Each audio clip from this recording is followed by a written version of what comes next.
Ya, di zaman yang serba cepat, kenapa orang-orang pengen cepet-cepet ya, cepet-cepet pengen kaya, cepet-cepet pengen dapat validasi, kemudian cepet-cepet pengen mencapai sesuatu dengan instan gitu. Karena memang secara pola hidup kita sekarang hidup di dunia digital, di mana dunia yang memang menuntut kecepatan. Bahkan ke depan kita akan menghadapi proses informasi dan digitalisasi yang lebih cepat lagi dengan kemajuan teknologi.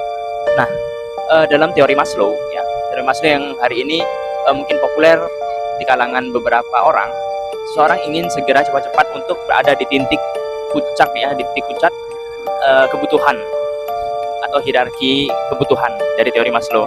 Tapi apakah itu adalah tujuan dari setiap manusia? Nah, itulah yang menjadi pertanyaan dan juga menjadi renungan kita semua, bahwa apakah manusia itu memiliki kebutuhan yang harus dipenuhi secara teori Maslow. Nah, pada kenyataannya seorang muslim itu tidak harus mendapatkan kebahagiaan harus dengan memenuhi segala kebutuhan. Karena bagi seorang muslim, seseorang itu bisa bahagia tanpa harus berada di puncak kebutuhan tersebut atau puncak piramidanya. Yang mana puncaknya adalah self actualization, yang di bawahnya adalah kebutuhan tentang fisik, naik ke atas ada keamanan, ke atas ada sosial, dan di atasnya ada self esteem, dan di puncaknya adalah self actualization. Nah, di dalam Islam sendiri kita mengenal dengan khairun nas anfa'uhum linnas, ya, sebuah hadis yang seringkali kita dapatkan atau kita dengar, sebaik-baik orang di antara kalian adalah mereka yang berguna. Artinya seorang itu dituntut untuk berkontribusi ya, to contribute ya. Maka di dalam seorang yang dia bisa berkontribusi, apapun status sosialnya, apapun kondisinya, itu bisa mendapatkan sebuah kebahagiaan. Dia mampu untuk berkontribusi, maka itulah letak kemuliaan di dalam Islam. Karena itu termasuk bagian dari sebaik-baik orang di antara kalian.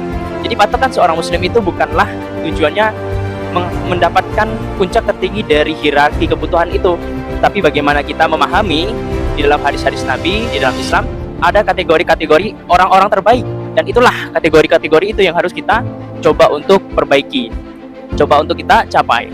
Apapun itu, ada juga hadis yang mengatakan khairukum man ta'allama al-Qur'an wa 'allamah. Ya, sebaik orang di antara kalian adalah yang belajar Al-Qur'an dan mengamalkannya. Nah, kita tinggal pilih saja dari kategori orang-orang terbaik ini, ataupun hadis-hadis yang mengatakan adalah yang terbaik, kita mau di posisi yang mana gitu. Jadi Islam memberikan banyak opsi kepada seorang muslim untuk menjadi orang terbaik, dan orang terbaik ini memiliki sebuah ganjaran, yang mana ganjarannya itu adalah surganya Allah atau tempat berpulang yang terbaik. Jadi bukan kebahagiaan dunia yang kita cari semata-mata, atau kebahagiaan material yang kita kejar ya sampai mati. Karena bagaimanapun kerasnya kita bekerja, belum tentu kita akan mendapatkan puncak dari kebutuhan itu. Karena setiap orang itu diberikan kehidupan, diberikan ujian, dan diberikan takdir masing-masing. Tapi kita hanya diberikan, kita memiliki pilihan bahwa apakah kita ingin menggunakan status kita, kondisi kita ini untuk menjadi orang-orang terbaik. Terbaik menurut siapa? Ialah menurut Allah dan Rasulnya. Maka jadilah orang-orang terbaik menurut Allah dan Rasulnya, karena itulah adalah sebuah jaminan. Jadi mau kita menjadi orang kaya, jadikan kekayaan kita menjadi terbaik. Jika kita menjadi orang yang berkecukupan, maka jadikan kecukupan kita menjadi orang terbaik. Jika kita pun menjadi orang yang memiliki kecerdasan, maka jadikan kecerdasan kita menjadi terbaik di sisi Allah dan Rasulnya. Jadi teori Maslow tidak menjadi patokan bagi kita seorang muslim untuk mencari kebahagiaan sejati, karena kebahagiaan itu datang dari Allah dan Rasulnya. Dan kondisi kita hari ini jangan kita sesali. Kenapa? Kita harus jalani, kita harus berusaha menjadikan diri kita terbaik atas potensi yang kita miliki. Barakallahu.